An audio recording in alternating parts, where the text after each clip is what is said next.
Naman umuli. Pumugi siya, oh. Makikita ko kung yung mga dapat ko pang i-make. Comment nga kayo kung gusto ninyong gagawa tayong bukod na video o order ako ng ganito. Tapos papakita ko sa inyo yung loob. So meron na tayong basic setup tsaka konting repair kit. Hi guys, good day. Ngayong araw sa work ko kasi busy. So wala akong time maghanap ng bulate. Meron akong nagkaroon ng konting oras para subukan maghanap, maghukay. Wala talaga akong makita. So yun, part siya ng pagiging angler mo o pangangawil natin. Kasi isang challenge din yung maghanap ka ng live prey o live bait. Tsaka nga doon yung bulate. Tapos, alam naman natin na lahat ng isda halos kumakain ng bulate. Tilapia, hito, anduli, dalag. Gusto ko sana bigyan kayo ng video na nakakahulid din naman ako. Pero dahil yun nga, sabihin ko nga lang na pagiging hobby mo o enthusiast ka lang, hobbyist ka ng fishing, yung pinupunto ko is, kapag may setup ako, specific na isda lagi yung gusto kong mahuli. Kagaya nakaraan kong video. Trim dory lang talagang ganun setup. Tsaka laki ng hook nun. Ang hirap makapagpakagat ng mga gento lang isda, gapalad lang. 'Di ba? Ngayon, dahil meron tayong inconvenience, para hindi naman sayang yung araw natin o day off natin, tayong mga nangangawil o tayong mga angler, tayong nangingisda bilang libangan natin, kayo, ano bang ginagawa ninyo para yung hindi nyo natuloy na fishing na schedule ay mapunan nyo ng paraan para maging productive pa rin kayo sa inyong mga hobby. Sa video na to, gusto ko sanang ipakita sa inyo yung iba kong ginagawa kapag ako ay hindi natuloy sa schedule ng pag-fishing. So, ito yun. Let's go! Kita nyo yan, guys. Ang gulo eh, no? Ganyan yung buhay ko, magulo. Charot! Bali, ito yung nasira kong baitcaster do sa nakaraan kong in-upload. Na-check ko na siya. So, syempre, as expected mo naman sa mga third liner to fifth liner na brand. Ayan. Itago na natin sa pangalan Sogay Yang. Murahin naman kasi to. Pero not bad para matuto ka ng bait casting ni reel sa halagang 300 pesos lang eh. No? Nagka-experience tuloy tayo ng gumamit ng bait caster. May mga parts dito na kaya pa nating i-revive. Pamalit sa pyesa kung gento lang ulit yung bibili natin. Dahil wala pa naman tayong gaanong budget. Yung mga kinalawang dyan, yan yung nagpapahirap sa ano. Yung may dragging kapag kinikid-kid mo siya parang may ganun. Yun yung na-encounter ko. Yan. Comment nga kayo kung gusto ninyong gagawa tayong bukod na video o order ako ng ganito. Tapos papakita ko sa inyo yung loob. Lalo pag kayo mga gustong bumili, ano, interested bumili ng gano'n. Nasira ko siya, oh. Hindi ko naman sinasadya. Konting pwersa lang ako doon sa plastic. Nasira na. Isa nga pala sa kailangan ko to, guys. Inisip ko ba siya kung gusto ko lang o kailangan ko? Kailangan ko talaga. Yung nakaraan ko ding upload, yung punta namin sa Kaliraya. Nangangamba ako sa mga gamit ko, gawa ng tela lang nung bag ay yan eh. Yung madaling mabasa. Siyempre, pang school yung bag. So, kailangan talaga natin ito. Ito pala. I-highlight ko sa video na to na i-upload natin. Gawa ko lang to. Ni-repair ko pala siya. Ayan. Yan. Papakita ko sa video. Kaso nga lang, mas mababa lang yung quality ng video na yun. Na cellphone lang yung gamit ko eh. Ito nga pala yung haba ng rod. Chinek natin. Pagkakuha natin sa kumpare natin na binigay sa atin yung rod. Tapos nung makita ko dito ako nagkulang. Ayan. Halos isang dangkal ng kamay ko yung nawala doon sa naputol na rod. So, yun. Bali, ito naman yung pagka pinagdugtong-duktong. Magpasensya nyo na kasi isang kamay lang yung nagana sa akin ito. Yan. Ito yung itsura niya kapag pinagdugtong naman natin yung rod kapag nagawa na natin. So, ini-imagine natin kung ano yung itsura niya, kung gaano kahaba. Yan. 10 feet kasi ito eh. Tapos ito naman yung in-order natin sa Shopee na mga gagamitin natin para ma-repair yung ating fishing rod na gagawin. Bali yan yung rod building epoxy. Na-order sa Shopee naman yan. So ito yung gagamitin natin doon sa una para mabuo natin yung rod at magamit ulit natin. Okay? Ito na siya. Sasalang ko na to. Bali ito yung itsura niya nung kulang-kulang pa yung ring guide. Yun yung mga nasira. Yung dulo tsaka yung mga ring guide. Ayan. Ayan. tinuturo ko dito yung mga ring guide na papalitan, tsaka yung dulo. Kailangan magkaroon siya ng dulo. Meron naman ako ditong box ng mga pang-repair ko. Yung thread, yung nakadesign niya talaga siya para gamitin sa mga fishing rod. Yan, yung nakikita niya, yung black. So, bali, inilagay ko na tong thread, yung bobina niya. So, bali, kinabot ko na dito yung dulo ng thread para ikakabit na natin sa rod. Okay. Dito na magsisimula talaga yung pinakang gawa natin. Yan. So, para masimulan natin, tatanggalin muna natin yung lumang lock nung thread lock nung dating ring guide. Susunugin natin siya ng gamit yung lighter para lumambot yung epoxy resin. Yan, sa ganyan paraan, madali natin maalis yung epoxy resin niya. Di ba? Yan. Pwedeng hindi gunting ang gamitin nyo, basta meron kayong tools na hindi masasaktan yung kamay ninyo kasi mainit pa yung epoxy resin dyan eh. Gumamit ako gunting. So, any material naman na bakal na pwede nyo ipangkayod dun. Okay? So, yun. Repeat lang natin yung process sa iba nating mga spot nung dating pinagkakakapitan nung ring guide. Tatanggal natin yung isa-isa. Yan. Tapos, kapag katas na natin matanggal yan, sinusukat ko na dyan yung yung ilalagay ko. Yan. O, pause mo tayo. Yeah! Okay. So, bali ito, hahasain na natin para maging sukat na. Yun yung dulo kasi pinakita ko sa screen kanina. Dulo siya nung fishing rod kapag na-repair. So, bali, lilihain ko lang muna yung tamang bilog para magkasya yung ring guide na kakabit natin. So, dahil sinabi ko na lahat talaga tatanggal natin sa tatlong section ng fishing rod, gagawin natin yung sa bawat part na luma yung ring guide. Aalisin natin yung dating pinagkabitan para makuha natin yung kakinisan niya. Kasi i-re-thread natin eh. Ayun, yung nakita nyo sa mabagal na video kanina. Bali, applied lang din sa titira natin dalawang section pa. After natin tanggalin yung mga lumang pinagkabitan ng ring guide, aalis natin sila tapos lilihain para makinis. Okay? So, yan na. So, coffee break muna ako dyan. Siyempre, nakakapagod din eh. Pagbalik ko naman na, yan, sinisipat ko na yung katuwiran ng mga ring guide. Binabaling-baling ko rin yan para makita ko yung lay. Yan. Yun. Tapos, kita mo talaga yung dulo. Tapos, nakita ko na yun. So, ipe-place ko muna siya o para permanenteng pwesto muna siya. Magseset lang, konting-konti lang na UV resin para yung pwesto may tama. Bago natin lalagyan kasi ng yung pinakang building rod thread, yung nakita nyo kanina, yung kulay itim na parang sinulid.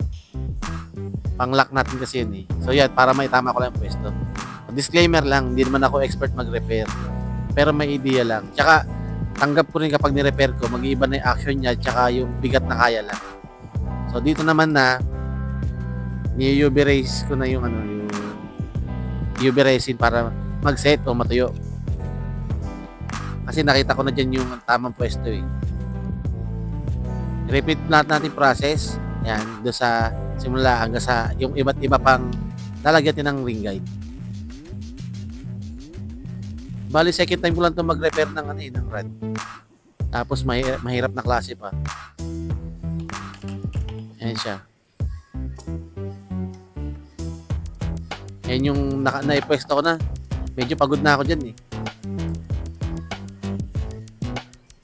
Yun. Tapos tingnan ko muna yung mga flaws so parang pwede paglusutan. Kasi kapag naikapit na yung parang sinulid, huhulmahin niya kasi yung rod. So kung may mga ulbok-ulbok gawa ng UV resin, makakapekto yun kapag nagkakabit na tayo ng yung sa sinulid ng pang fishing rod. Yun. So nirepair ko yung mga sobrang tumulo na resin. Yan, niliha ko dyan, chinik ko yan.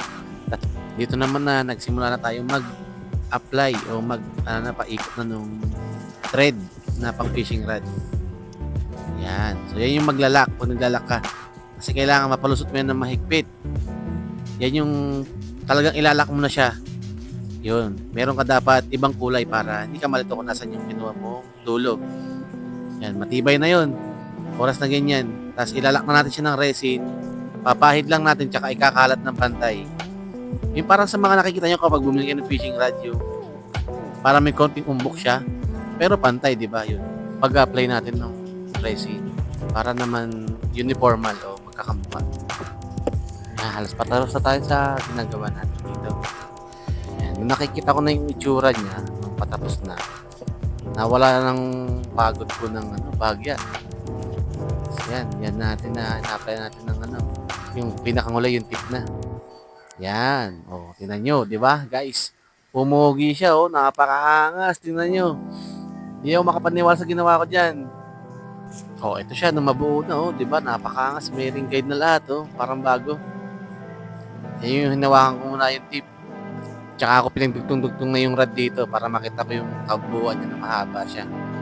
Ito guys, nung mahaba na siya, nakasahig, At doon ako natapos na maggawa ng fishing rod. Repair ko. Sobrang satisfied ako ng moment na to. Grabe. At ito naman yung itsura niya kapag nakatayo na ako. Ganon siya kataas, Ang lupit. Ayos ba, guys? Mapapansin nyo naman, yung discoloration nung rod. Siguro extra heavy ang category nito. Sobrang tigas niya Yan. Yung mga flaws niya, parang sign of usage, andun pa rin naman. Pero ate siya na repair. Tatry natin ito pang Crindori next time. Yan, tindulo. Tingin ko ito yung mga magkakaproblema lang kapag may line na makikita ko kung yung mga dapat ko pang i-remake para maganda ang itsura niya. Hindi siya magmukhang ewan. Pero overall magagamit na to. Pang dagat kasi to pang jigging. Shore jigging siguro to. Bali ito kasi galing sa kumpare ko na tatrabaho sa barko, seaman. So shoutout sa'yo, Japs. Nanonood ka ng video na to. Ito, gawa na yung rod na napag-usapan natin. So salamat sa pagbibigay sa akin nito. Meron tayong extra setup na pang malakasan. Ito, ibang lagayan to Pag ako na-order kasi sa Shopee, yung mga gentong pack di ko tinatapon. So kayo din wag niyo itapon. Bakit? Kasi kapag nagugustuhan niyo yung kagaya ng ginagawa kong setup, yung nabanggit ko rin sa una kong upload ng fishing ko. Yung preset ko kung tawagin. Ngayon, kagaya nga sabi ko, gusto ko sana kayong mabigyan ng video na nakakahuli din naman ako ng isda.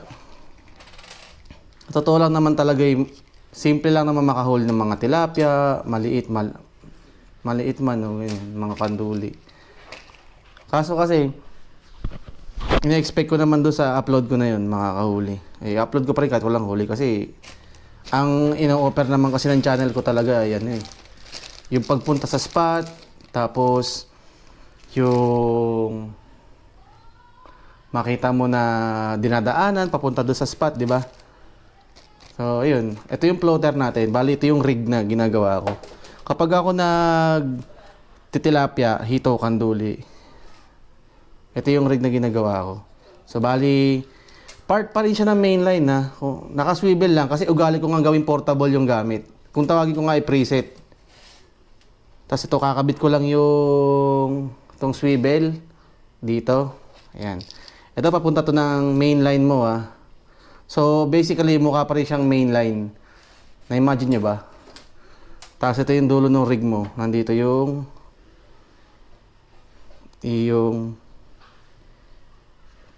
sinker. 10 grams lang to. Kasi may gaan din to Though pang 20 grams talaga yung nito. Siguro yung gentong specs ng mga pampalutang para hindi siya maging magalaw o madaling tangayin. Yun. Kaya meron siyang gentong specs na pang 20 grams siya. Meron naman tayong pang 20 grams pero nasa-serve naman niya yung purpose Kaya ito na lang yung gagamitin natin. Kaysa bumili pa ako ng pang 10 grams lang talaga, di ba? Yan. So, yan yung preset ko. Yan. Tapos ito naman yung mga, kumbaga parang, hindi siya peanut tying o peanut na nut kung tawagin yung May sarili akong paraan ng paglalagay ng nut. Hindi ko naman siya i-recommend kasi hindi naman ako expert manghuli. Ito kasi yung gumagana sa akin. Ayan. So, 3 hook yan. Ito, dito. 1, 2, 3. So, lumalabas yung leader line mo, separate entity. O, iba siya ng ano. Ganito rin. Kung mapansin nyo, sige, pakita ko sa screen.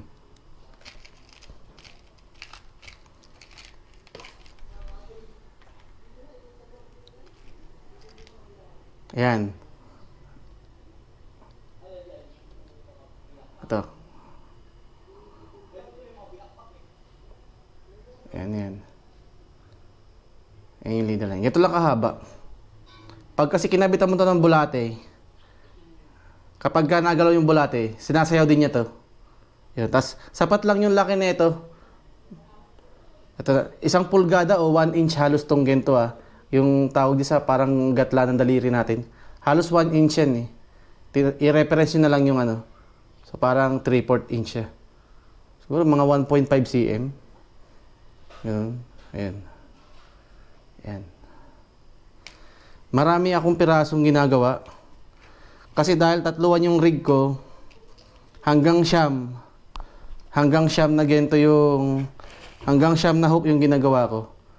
Kasi may times na pag sumasabit, ang mangyayari guys, pagka sumabit, huwag naman sana syempre hindi naman lagi sa lahat ng oras ay kilala mo yung tubig eh. 'Di ba may oras na kala mo hindi sasabit, yun pala sasabit. So yun yung ibig ko sabihin sa ano na to, sa ginagawa ko na to. Ngayon, kung magkakaproblema, hindi ako mag-alinlangan, tanggalin ko lang yung snap, itabi ko lang pabalik yung swivel. Tapos, magkakabit lang ako ulit ng panibago. Hindi naman siya nagbibigay ng ng hindrance na hindi ka makahuli. Kasi na-testing ko na yung ganun eh. Na kahit may gento, halos kita ng isda yan.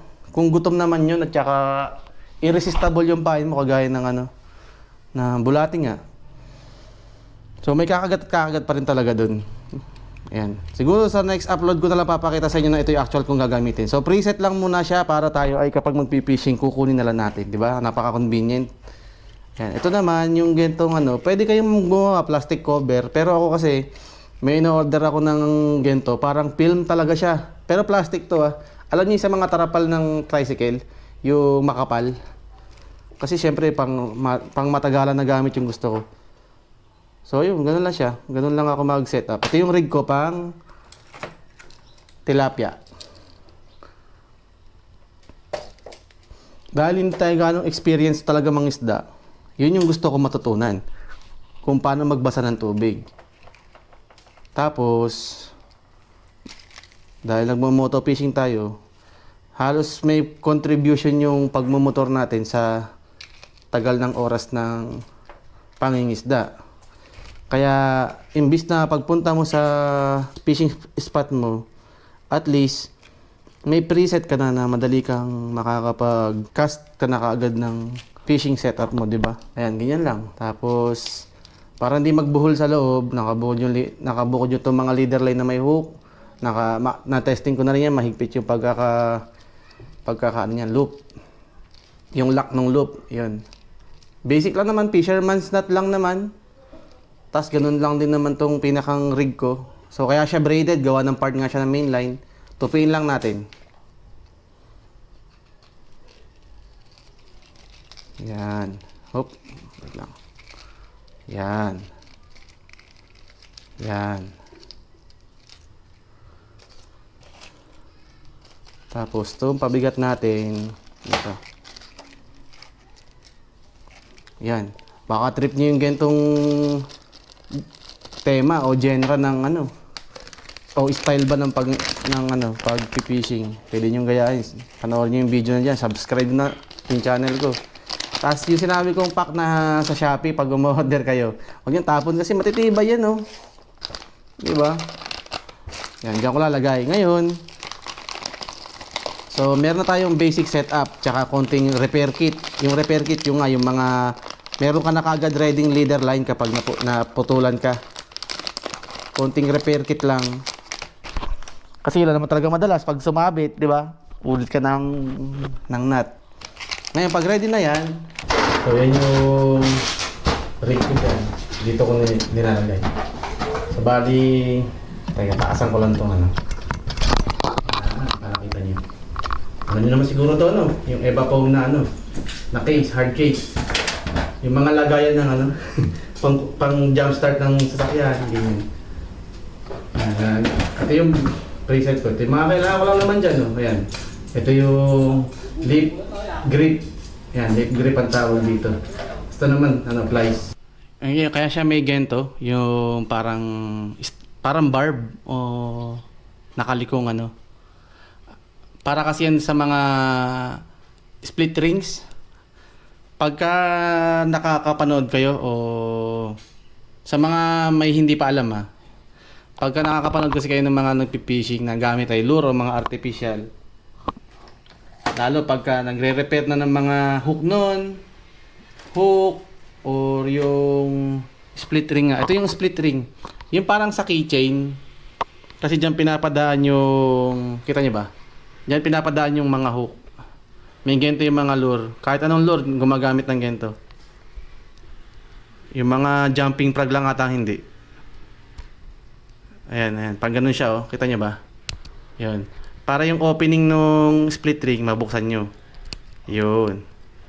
Ngayon, may kakabit nyo na siya dun sa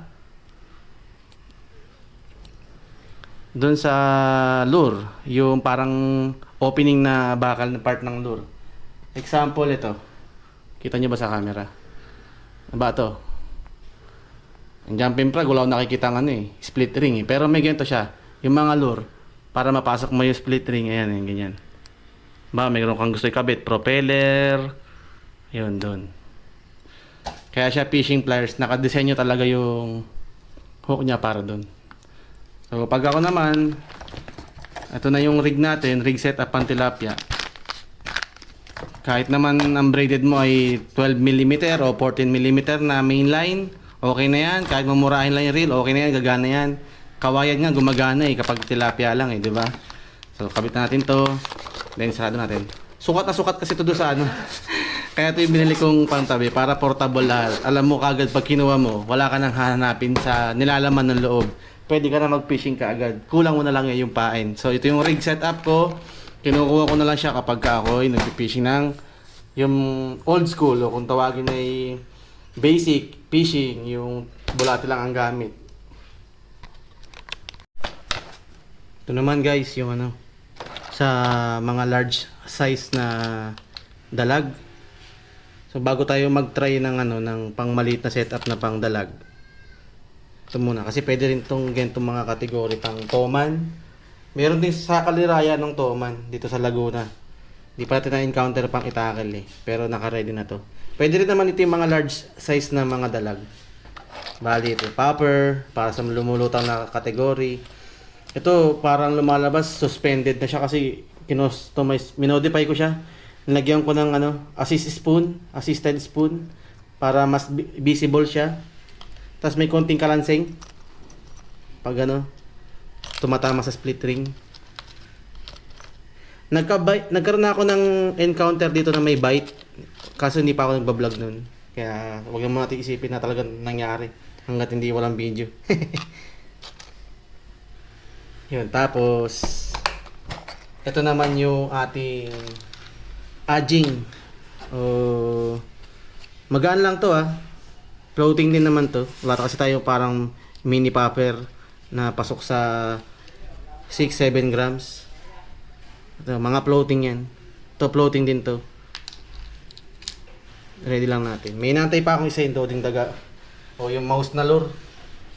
Pero halos ganito rin yun Ganito lang ang size. Nagkaiba lang sa buntot. Tsaka kulay. Yun, nagkaroon na rin ako ng bite dun Order lang ako ulit.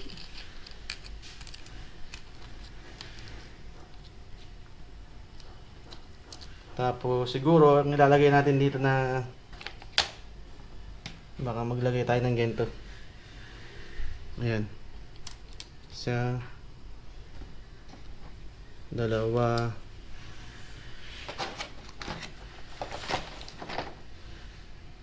ayan, para magkakaibang kulay. Ayan. Pink.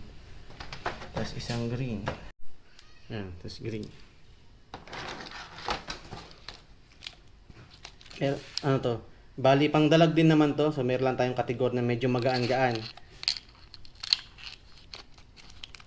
Pag ayaw kasi sa malaki, baka nalalakihan yung isda. Naiilang siya o parang ayaw niya mag-commit. Ngayon, meron tayong mga 3 grams to 5.5, 6 grams, ganyan. Ito, hindi ko pa natatry yung karamihan dito eh. Ito naman, sinking minnow. Yan, bass daw to eh, bass, tsaka dalag. Nakakahuli daw to eh. Hindi ko pa napapatunayan, pero ready lang natin. Silver, tsaka yung gento. Ayan. Kung dagat alat naman, na may kumakagat daw dito na ano eh, snapper, mangrove snapper. Yung gento raw kulay. Sabi-sabi sa akin sa ano nung nasa Bicol ako. Hindi ko pa napapatunayan sa sarili ko. Pero mga bass, sabi din sa akin na kumakagat daw sa ganyang kulay pag sinking minnow. So maglalagay tayong dalawa para may variation tayo ng kulay. Medyo magaan-gaan. So may floating, may suspended, may sinking. Ito yung sinking. Ito suspended to, tsaka ito floating. Sa aging naman sa tabang, ang target natin yung butaret o yung bakuli. Yung maliit lang na dalag. Maliit lang na predator fish. Ito naman yung gagamitin natin yung reel. Mumurahin lang to pang tabang lang naman kasi. Bali, ayun, ito siya. Ayan. Metal naman siya, metal spool. Ayun. Ayun. Dinig nyo? Yan yung tunog nyo. So, ito kasi, prepare ko lang din para pag makapag-fishing tayo. Hagis na lang ng hagis. May nauna akong order niyan. Ito, nasira kasi. Minsan nakapag-fishing ako sa Batangas. So, bali lilipat ko lang yung linya nito para maging ready na kagad.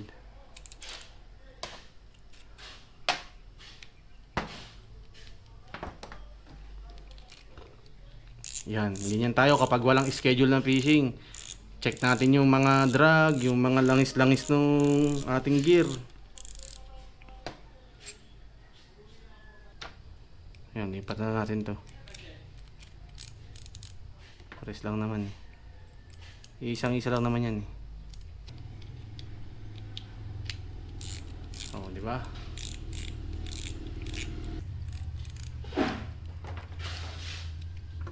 Ito guys, nakabit ko na.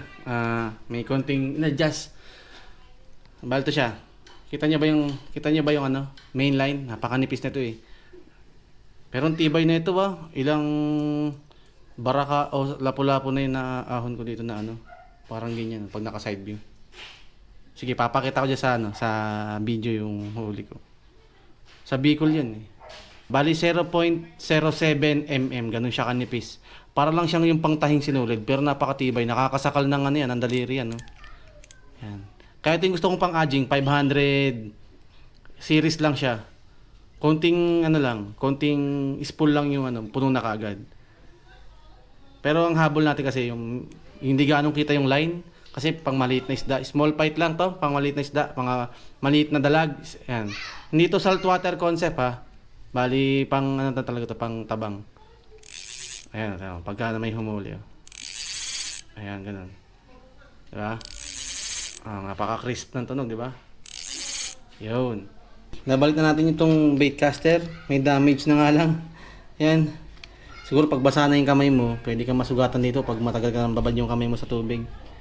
So, parang magiging practice na lang ito na ng kinakalas at binabalik. Kung sakasakaling meron tayong gustong aralin sa baitcaster at mga parts, pwede natin siyang pagkalasin buuin para meron tayong map ng mga parts. Ayun. Wala, bumigay. Pero nagana pa naman. Okay pa yung drag niya. Hindi na lang siya convenient gamitin. Hindi na siya hindi ka na matutuwang gamitin pero pwedeng pagtiyagaan pag walang wala. Pwede siya makuha ng parts sa mga kukuha natin para sa sunod na mumurahin lang na gamit. Ako lang ikwento yung... Pamilyar ba sa inyo yung mga nakakwento ng mga matanda? Yung dalawang the best na empleyado nila ng parang laging company o yung pagtutroso. Yung dalawang the best nilang empleyado na manumanong nagpuputol ng kahoy. So, ngayon, para malaman sa kanila kung sino pinakamagaling, binigyan sila ng challenge ng company. Magkakaroon daw sila ng bonus kapag may mananalo sa kanilang dalawa. Ngayon, binigyan sila ng isang palakol. Tapos, mga kagamitan para patalasin yung palakol. Panghasa, ganyan. Tsaka lagari, yan. Ngayon, nagsimula yung paligsahan ng dalawang the best na empleyado. Nagtotroso nga. So, yung isa, dire-diretso lang. So, lagari siya ng lagari. Umaga hanggang gabi, hanggang kinabukasan, wala siyang tigil. Pagka di katagalan, nakikita niya yung kakumpetensya niya na nakaupo. Na tila may ginagawa, na hindi na niya inalintana kung anong ginagawa, abalahin niya para malaman yung ginagawa.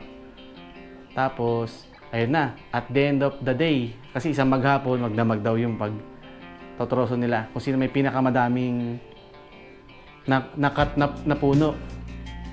Pagdating ng umaga, nagulat yung dire-diretso yung hindi nagpapahinga. Tabas siya ng tabas. Putol siya ng putol ng puno. Nagulat siya nung kinaumagahan na mas maraming naputol yung kakumpetensya niya na isa. Na paminsan-minsan ay nakikita niya nakaupo.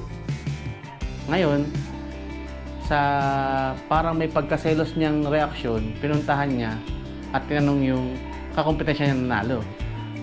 Paano nangyari na, sabi niya, paano nangyari na mas marami kang natabas na puno? Mas marami kang naputol. Nakikita nga kita, nagpapahinga ka.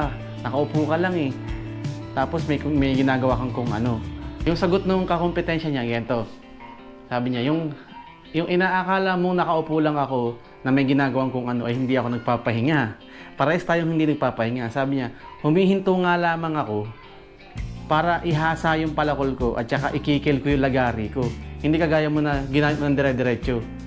Yung nakikita mo, nakakakaroon ako ng konting energy o lakas na makabalik sa gawa, makahigit sa kagaya ng ginagawa mong dire-diretso magtabas. Kasi hindi ako nagpapahinga. Parang ginagamit ko yun, moment na yun, nakaupo ako, magkaroon ako ng extra pang lakas. At saka maihasa ko yung palakol ko at saka lagari. Ayun. Sorry, magulo yung kwento. Pero yung catch niya, ito.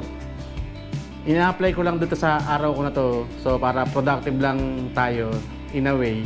Hindi siya pang narcissist o pang gaslight ha. Mas maganda pa rin makapag-fishing kayo, magawa niyo yung libangan niyo. Pero yung ganito talaga negative na araw, ako reference ko lang to sa sarili ko. Bigyan natin ng oras yung sarili natin. Hindi ka man literal nakapangisda o nakapag-camping o nakapag-rides. Na-check ko yung mga gamit ko. So, win-win pa rin yun. As, paano, window o magkaroon ka ng window time, magkaroon ka ng bintana sa maghapon mo mag-isip-isip ng mga bagay-bagay. Ayun. Sana makatulong yung nakwento ko sa ating mga kagaya natin mga ang hobby ay mga whale.